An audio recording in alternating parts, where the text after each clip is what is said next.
thank you for joining us. I would like to introduce Victoria Papathanasiou from CentralNest. This is a very, very exciting moment today because Victoria is launching her brand new company. AI is everywhere. We all know this, massive hot topic. And you've probably been wondering when it's going to hit the removals industry. Well, that day is definitely here. But the interesting thing around this is, are consumers ready? So 10 years ago or so, Google launched Google Glass, spectacular flop, great product. Customers just were not ready to accept it. And they're, I believe, relaunching it now. So Victoria is going to look at a really important issue around AI, which is, when do you know what the psychology is around customer acceptance of tech and when that moment is right to start incorporating it into your workflows? So CentralNest is a really exciting AI co-pilot for the removals industry, which can definitely help to digitize your quoting process. So without further ado, I am going to hand over to the glamorous and very bright Victoria, who is going to explain all. Thank you very, very much. First of all, I guess you can hear me. Hello and welcome. If I said to you 5 years ago that NHS would be rolling out video consultations, you would have laughed at me. I am Victoria and I'm coming from CentralNest. And today we're going to discuss what we can understand and what we can learn from other industries that they navigated this shift and use it to our advantage. Before I move into my presentation, a little bit about me, and how I ended up in this industry. I learned quoting the hard way. So in my last quote, I just did a video survey. The mover was confident. I was confident, but obviously on the day of the move, the van was too small. So, obviously this, and then that meant 2 trips, and that meant also double the time, double the cost, and a very stressed crew. And then we got to the sofa and to this moment. And obviously this is quite funny when it's on TV, but in reality, this is quite painful. When I realized what is the issue, wasn't the crew, wasn't the sofa. It was pretty much the guesswork. What we've done there is we asked a human to do a machine's job, something that they would be very, very good at. And then AI comes in. People are really scared. Will it replace the mover, or would it be here just to take over? But in today's market, the difference between guess and guarantee is pretty much the difference between surviving and leading. And that leads me to the most important statement and point I'm going to make today, that AI will not kill your business, but ignoring it will. This matters because if you're like most movers, you holding the business and the whole business is just at you. You have WhatsApp calls and WhatsApp videos and text messages throughout the day and night. You start early in the morning and you're traveling around. You are managing crews, you're managing jobs, and most importantly, you're quoting during the evening because you need to generate this job in order for it to be running, for the machine to run. It's relentless. You do this every day, but the thing is that it's relentless. And so something like AI comes in, and then what are you thinking? Oh, this is going to take up our jobs, or our customers who we know for years, they're not going to use this technology. They were not going to like it or trust it. Or this is probably for the national players, the very big moving companies, not for us. These are all very natural questions to be asking and the hesitation to be there. But we have a privilege in removals. We have other sectors that they have transitioned already into this world, and this is what we can learn from them. Let's start with the healthcare.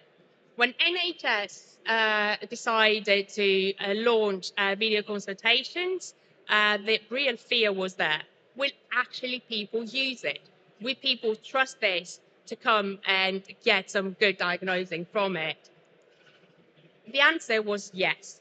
25 million appointments people use this new convenient way in order to be diagnosed. The access didn't have to be in person to be valued by them. But okay, people used it. They had no choice. Did they really like it though? Did this digital interaction kill the patient-doctor relationship?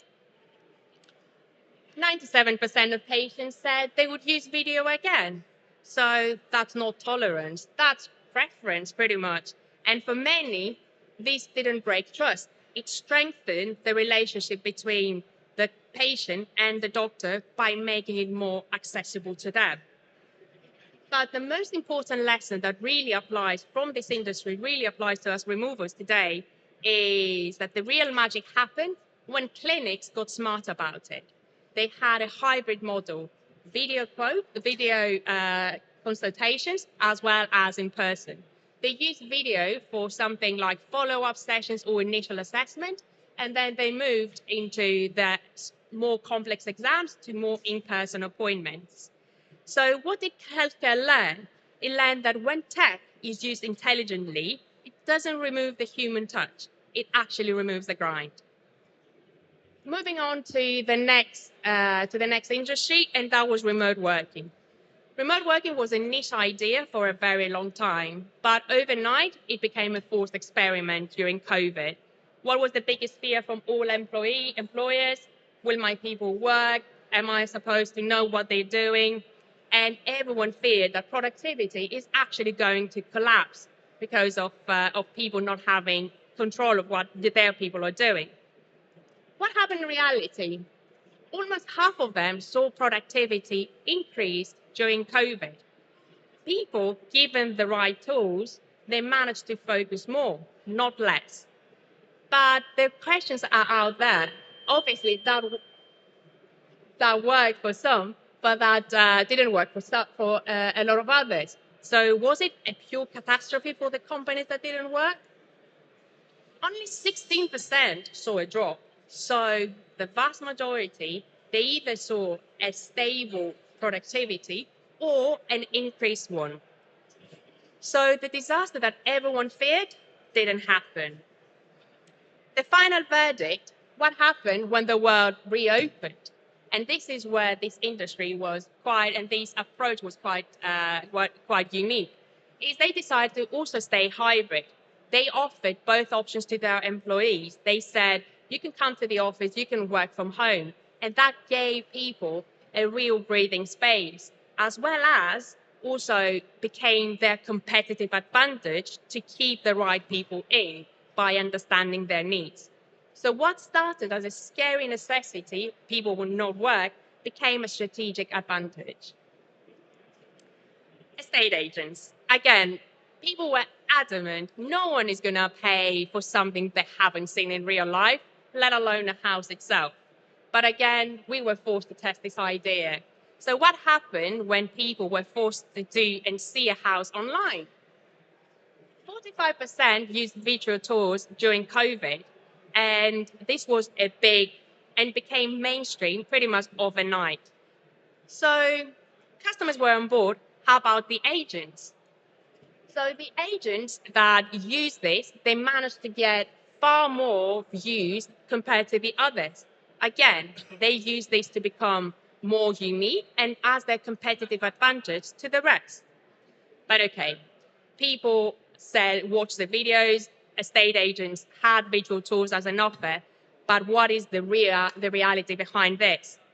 And this is the number that really changed everything. It's that over half of home buyers, they said that if technology was generated and implemented in the right, secure way, they would be happy to actually buy a house using a virtual survey. So if we can buy a house using a virtual server, let alone book a move using a video survey, that's not going to be a big issue.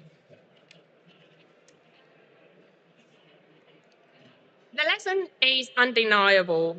From healthcare to remote agents to remote working to agents. Each sector, they learn exactly the same lesson. When trust is done correct, when tech is implemented correctly, trust is not getting removed. It just removes the grind.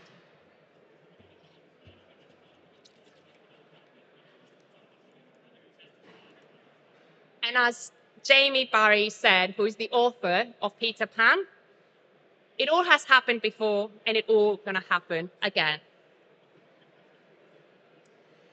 So what does it look like? AI is your co-pilot and it gives you this advantage. Instead of the guesswork, it will give you certainty. This is pretty much what we're doing in CentralNest. We're using customer videos in order to generate an itemized inventory list. We're flagging the risks and we generate a branded quote that you can send in minutes. Never replaces you, it never replaces your judgment. It's just amplifying it. So today, going around the show, which has been really, really informative, I've seen applications that they will help you using, again, technology and AI, spot the hot leads. I've also seen applications like ours that it will use the videos in order to generate inventory lists or even help you optimize the operational plan, your crew times based on loading and unloading times, as well as identify your customer and the risks before they actually arrive to you, so you can be proactive with them. And everyone's favorite reviews, as the lovely lady that was before me here, that they can identify who's going to give you a good review and go and chase them to get it online. So none of that replace you. Everything is amplifying. And like AI in healthcare, it doesn't diagnose by itself. It actually gives the platform to assist the expert, which is definitely you still. There's no infrastructure needed. There's no lab or equipment with all of these applications. It's just a phone or a laptop. So my challenge to you is try, go smooth, go small, and start. Go for a few jobs a week. Let's see, and you can experience the first pass that all of these tools can do for you and save you time. The future remover isn't replaced, it's relieved. AI takes the admin and the grind, and you can get back your evenings. Fewer forms, faster jobs, happier crews. Tech is your teammate that you always needed. Every major industry had the moment. This is ours. You don't need to know everything, you just need to start. I'm Victoria, I'm from CentralNest. We are at stand C8 and would love to show you what we can do at the back of a customer video. So please come and see us. Thank you. Thank you very much, Victoria. This is really exciting stuff. So I think one question that came into my head whilst you were speaking was, and obviously you haven't got going yet, it's early days, but are you anticipating greater demand or acceptance from a particular demographic with this tech? Is it, kind of a young urban audience that it's really suited to, or what would you guess? So I think these are going to be the first people that we are looking at turning, which are the tech savvy younger generation. We obviously, they have their phone on their hand throughout the day. Plus, they don't like talking to real people. I think this is one of the new trends that we see with younger generation. Certainly true of my teenagers. Will not phone anyone.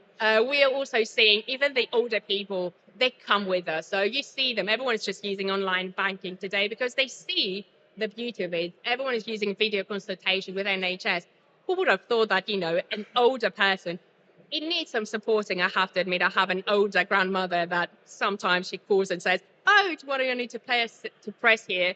But we're thinking that it's so powerful and it gives us so much flexibility, and that I think people, they will come with it. It's a wave and it will take us all. And I think sometimes it can really surprise you, the kinds of customers who are really open-minded about the tech. I know a removal company that I've worked with, we're using video surveys almost exclusively around the time of COVID or just after COVID. And they actually had a blind customer who said, "Yeah, I'll have a go." Yeah. And using his guide dog, he managed to, well, the guide dog didn't help with downloading the app, but he managed to download an app And then the guide dog guided him around the house, and the operator just spent more time with him, told him kind of how to change the camera angle. They did an incredibly successful video survey, and he rated the experience really highly. So sometimes having an open mind is really important with what kinds of customers are going to be excited about this. Did you guys have any questions for Victoria? Which video? You can come to C8 and we have a beautiful demo. We can show you if Anyone you want. wants a demonstration, just head over to the CentralNest stand. Victoria will oblige. One other question I had in mind as well, is this something that the client can brand so it looks like their product? Correct. Yes, thanks very much for bringing this up. So what you can do is obviously what you get as a deliverable is a PDF quote. And then you can add your logo and your two main colors in it so people can feel like it's personalized to them. Fantastic. Can we have a round of applause again for Victoria? Thank you very, very much. Thank you for sharing my excitement.